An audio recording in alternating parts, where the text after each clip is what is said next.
Good morning बच्चों, आपका online कक्षा में स्वागत है। आशा करती हूँ आप बहुत अच्छे होंगे।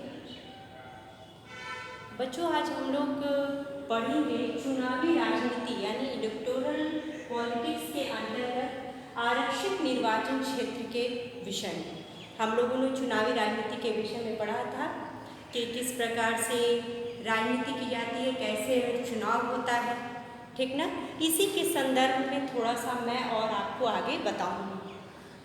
तो आरक्षित निर्वाचन क्षेत्र, आरक्षित निर्वाचन क्षेत्र का मतलब है कि कुछ ऐसी जातियां, कुछ ऐसा वर्ग, ठीक ना, जो पिछड़े होते हैं, कमजोर होते हैं, तो उनको समाज में एक स्थान दिलाने के लिए, उनका स्तर ऊंचा उठाने के लिए चुनाव में कुछ सीटें आरक्षित की जाती हैं, ठीक ना।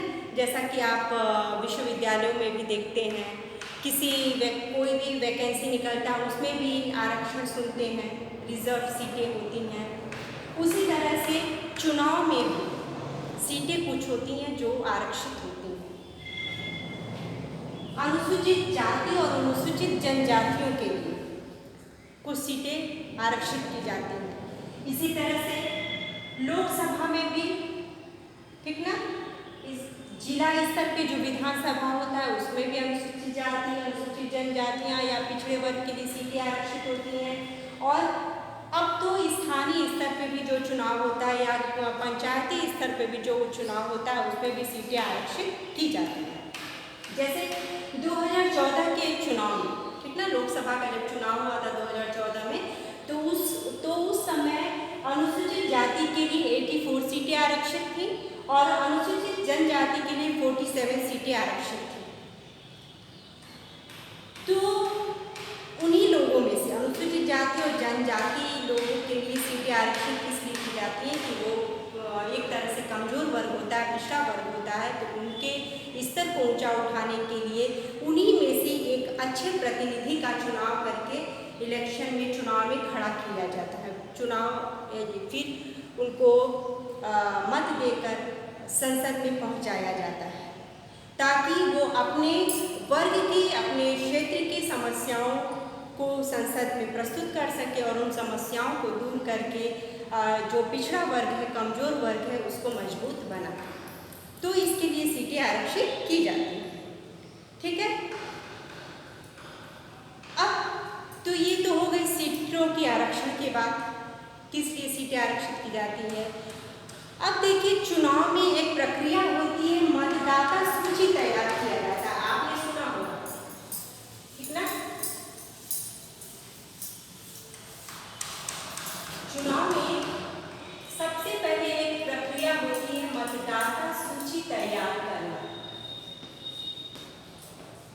मतदाता सूची का मतलब है कि जितने लोग की आयु 18 या उससे अधिक,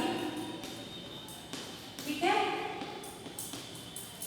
अधिक उम्र है, 18 वर्ष या उससे अधिक उम्र के जितने लोग हैं उनकी सूची तैयार की जाती है।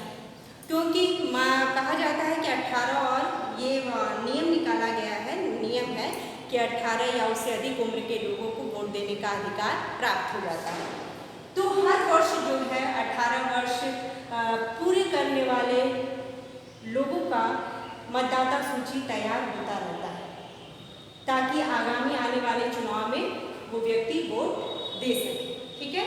तो ये प्रक्रिया जो है हर वर्ष अपनाई जाती है और नए सिरे से मतदाता सूची तैयार की जाती है। इसी तरह से ये तो मतदाता सूची की बात हो गई, ठीक ना।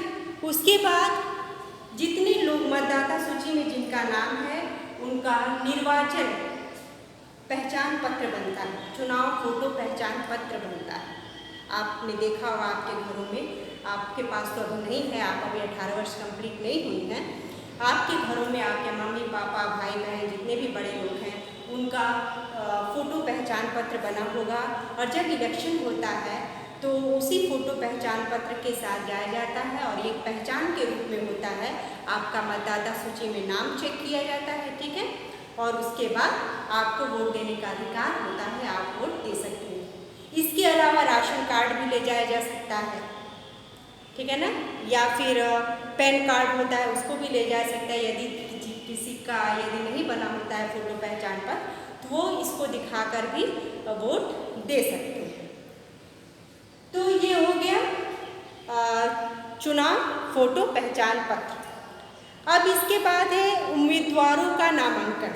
फोटो पहचान पत्र भी बन गया, मतदाता सूची भी तैयार हो गई, फोटो पहचान पत्र भी बन गया। इसके बाद उम्मीदवारों का नामांकन होता है। मान लीजिए इलेक्शन आ रहा है, जब इलेक्शन की तिथि तय हो जाती है कि फला डेट पे इलेक्शन होगा, तो उससे पहले नामांकन उम्मीदवारों का किया जाता है। जैसे वोट देने का अधिकार 18 वर्ष है, तो चुनाव लड़ने का अधिकार जो है वो है 25 वर्ष, ठीक ना, 25 वर्ष है।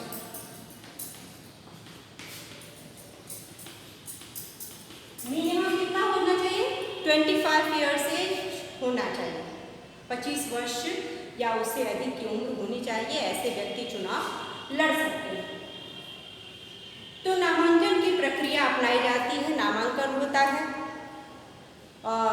व्यक्ति मान लीजिए किसी विशेष दल से खड़ा है, दल विशेष से खड़ा है, तो उसको यदि उसको सीट मिल गई है, लड़ने के लिए अनुमति मिल गई है, ठीक है, दल से किसी भी पार्टी से, तो उसके लिए उसका जो चिन्ह होता है, चुनाव चिन्ह होता है, वो उसको दिया जाता है।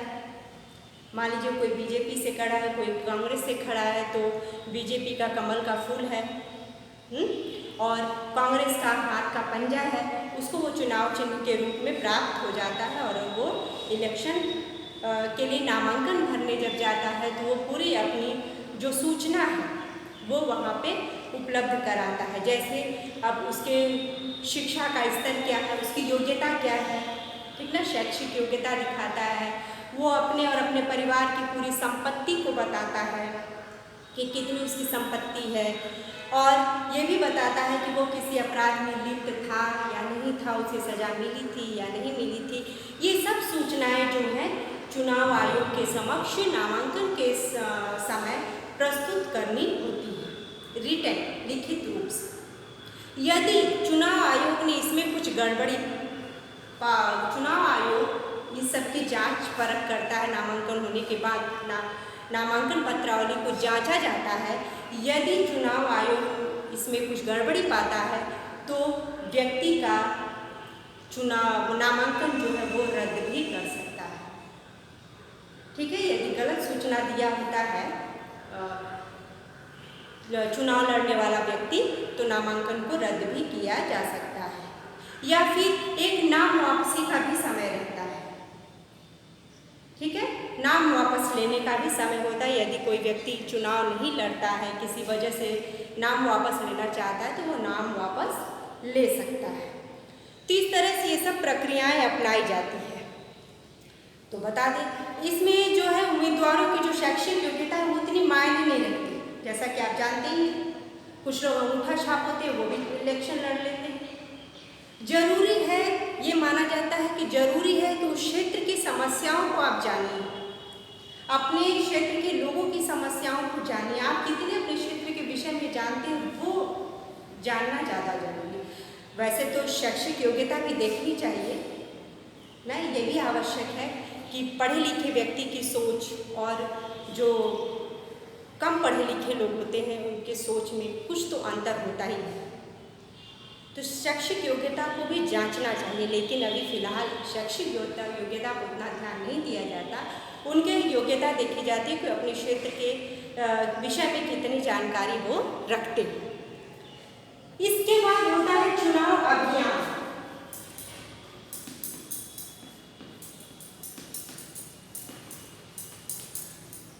चुनाव अभियान यानी नामांकन हो गया, सब कुछ हो गया, उसके बाद चुनाव अभियान या जिसको चुनाव प्रचार कहा जाता है वो शुरू होता है। आप देखते ही हैं, हर 5 वर्ष के बाद इलेक्शन होता है। अभी 2022 में विधानसभा का चुनाव होगा। एकदम सेम जैसे लोकसभा का चुनाव होता है, वैसे ही विधानसभा का भी चुनाव होगा। तो आप उसको देख सकते हैं। आप अभी आने वाला इलेक्शन में आप ध्यान दीजिएगा कि किस प्रकार से इलेक्शन की प्रक्रिया अपनाई जाती है। कुछ चीज़ें देखने से भी समझ में आ जाती हैं। न्यूज़पेपर में पढ़िए, न्यूज़ सुनिए, उससे भी आपको समझ में आ जाएगा कि किस प्रकार से चुनाव की प्रक्रिया अपनाई जाती है। तो चुनाव अभियान शुरू होता है, प्रचार प्रसार। जो प्रत्याशी हैं, उम्मीदवार हैं, चुनाव लड़ते हैं, वो कैंडिडेट वो चुनाव प्रचार शुरू करते हैं, ठीक ना। और प्रचार में वो अपने वादे जनता से वादा करते हैं कि वो उनके लिए क्या क्या करेंगे, उनकी समस्याओं को किस प्रकार से दूर करेंगे, ये भी बताते हैं। आप जानते ही हैं, आप सुनते हैं। तो ये सब वादे चुनाव अभियान के अंतर्गत किया जाता है। जनता की समस्याओं को दूर करने के लिए कई प्रकार से उनको लुभाने के लिए उनके समक्ष वादे किए जाते हैं, ताकि जनता जो उनसे प्रेरित होकर, आकर्षित होकर उनकी ओर उनको वोट दे। तो चुनाव अभियान चलाया जाता है। फिर आप जानते हैं कि हर इलेक्शन में कोई विशेष दल होता है, वो नारा देता है, ठीक है। कभी एक बार इंदिरा गांधी ने गरीबी हटाओ नारा दिया था, कभी लोकतंत्र बचाओ का नारा दिया गया था, और 2014 में भाजपा ने सबका साथ सबका विकास का नारा दिया था। आपने सुना होगा, 2014 के इलेक्शन में सबका साथ सबका विकास का नारा दिया गया था, ठीक ना। तो ये ऐसे ऐसे नारे भी दिए जाते हैं कि जनता उनसे आकर्षित हो, उन नारों से, और ये कोशिश करे कि ये कोशिश होती है कि जनता उनके नारों से आकर्षित होकर उनको वोट दे, और ये सोचे कि हाँ वाकई में लगता है ये पार्टी जीतेगी तो सबका विकास करेगी। तो बीच बीच में नारे भी पार्टी की तरफ से विशेष नारे भी दिए जाते हैं। बेटी बचाओ, बेटी पढ़ाओ, ये सब नारे होते हैं, और उस सब इलेक्शन में उसका प्रयोग किया जाता है, सिर्फ जनता को लुभाने के लिए, जनता को आकर्षित करने के लिए। अब फिर लागू होता है आचार संहिता। आचार संहिता का मतलब है कि कुछ ऐसे नियम लागू किए जाते हैं कि जो इलेक्शन टाइम में उस चीज़ को नहीं करना होता है, ठीक है। तो इसके लिए आचार संहिता लागू की जाती है। तो आचार संहिता में सरकार की ओर, चुनाव आयोग की ओर से आचार संहिता लागू की जाती है।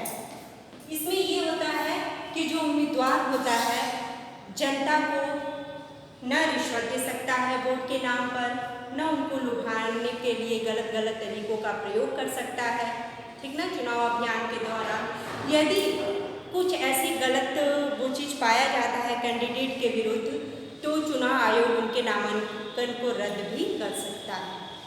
इसके अलावा उम्मीदवार जो है सरकारी वाहन का प्रयोग नहीं कर सकता है। जो सरकारी गवर्नमेंट की ओर से उनको सुविधाएं मिली होती है, उस चीज़ का वो प्रयोग नहीं कर सकता है। और चुनाव पर, लोकसभा के चुनाव में ज़्यादा से ज़्यादा 25 लाख रुपए से ज़्यादा वो खर्च नहीं कर सकता है। विधानसभा के चुनाव में 10 लाख और लोकसभा के चुनाव में 25 लाख। यदि उससे ज़्यादा वो खर्च करता है तो उसकी संपत्ति को जांचा जाता है, और कोई गलत ये चीज़ पाया जाता है तो उनके नामांकन को रद्द किया जा सकता है, ठीक है। तो आचार संहिता में ये सब चीज़ें लागू होती हैं, जिसको स्वीकार करना, मानना कैंडिडेट की जिम्मेदारी होती है, वो कई तरह से। और इसमें आचार संहिता लागू होने के बाद सरकार जो है या मंत्री जो है कोई भी नई योजना का न शिलान्यास कर सकता है, न घोषणा कर सकता है, न कोई गवर्नमेंट के द्वारा कोई नियुक्ति हो सकती है, अपॉइंटमेंट हो सकता है, ठीक ना।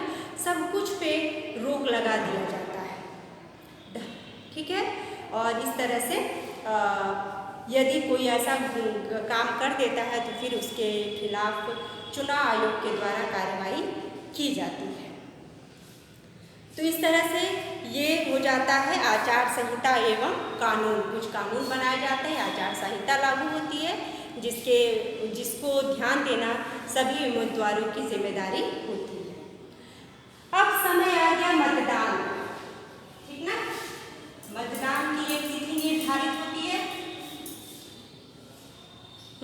और जिस तिथि पर मतदान होना होता है वहाँ पे सुबह 7 बजे से लेकर शाम 5 बजे तक मतदान की प्रक्रिया चलती है।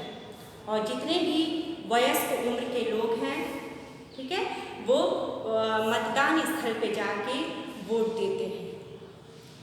और जैसा कि मैंने कल भी कहा था कि वोट देना सबका परम कर्तव्य है। जिनकी आयु 18 या उससे अधिक उम्र की हो गई है वो अपना वोट दे सकते हैं। तो इस तरह से मतदान की प्रक्रिया होती है। आजकल तो इलेक्ट्रॉनिक वोटिंग मशीन का ज़माना है। इलेक्ट्रॉनिक वोटिंग मशीन के माध्यम से मतदान होता है। यदि उसमें भी कुछ गड़बड़ी होती है तो फिर चुनाव आयोग के द्वारा उसको जांचा जाता है। यदि उसके खिलाफ मान लीजिए वोटिंग हो रही है और उसके खिलाफ किसी पार्टी ने जाकर चुनाव आयोग में सूचना दे देता है कि फलां पार्टी ने इलेक्ट्रॉनिक वोटिंग मशीन में गड़बड़ी की है या वहाँ धांधली हो रही है, तो फिर वहाँ पे जांच भी बैठाई जा सकती है। तो इस तरह से मतदान की प्रक्रिया प्रारंभ, मतदान होता है। शांतिपूर्ण कोशिश चुनाव आयोग की यही होती है तो शांतिपूर्ण और निष्पक्ष तरीके से मतदान हो। अब इसके आगे हम आप लोगों को नेक्स्ट क्लास में बताएंगे कि किस प्रकार से मतगणना होता है, किस प्रकार से जो लोकतंत्र का गठन किया जाता है, सरकार का गठन किया जाता है, चुनाव आयोग की कौन कौन सी शक्तियाँ होती हैं, चुनाव आयोग की क्या भूमिका होती है चुनाव में। तो इसके विषय में हम आपको नेक्स्ट क्लास में बताएंगे। आप लोग अच्छे से रहिए, सुरक्षित रहिए। धन्यवाद। आपको ये क्लास कैसा लगा आप मुझे फीडबैक अवश्य दीजिए। Thank you so much.